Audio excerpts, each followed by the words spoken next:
চিংড়ি মাছের এই রসবড়া রেসিপি থাকলে গরম ভাত 2 প্লেট খাওয়া কোনো ব্যাপার না।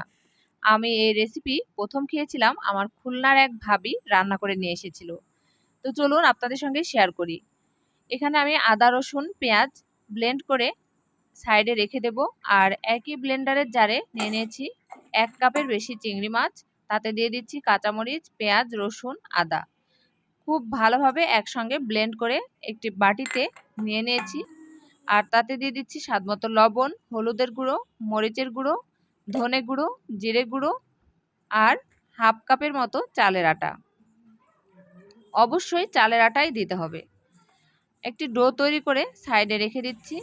আর আরেকটি কড়াইতে আমি তেল দিয়ে তাতে পেঁয়াজ কুচি দিয়ে দিলাম।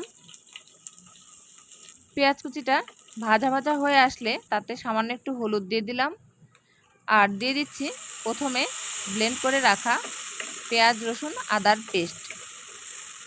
খুব ভালোভাবে 2-3 বার পানি দিয়ে কষিয়ে নিতে হবে। দিয়ে দিলাম একটা টমেটো কুচি, স্বাদমতো একটু লবণ দিলাম, মানে টমেটোর স্বাদটা ব্যালেন্স করার জন্য, আর যাতে টমেটোটা দ্রুত নরম হয়ে যায়।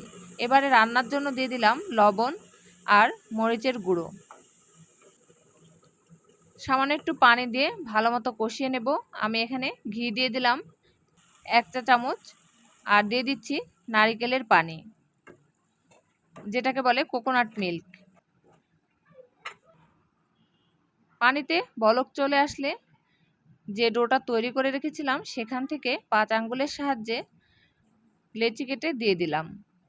ঢাকনা দিয়ে ঢেকে দেব 10 মিনিটের জন্য। 10 মিনিট পরে দেখেন কত বড় বড় হয়ে গেছে চিংড়ি মাছের রসবড়াগুলো।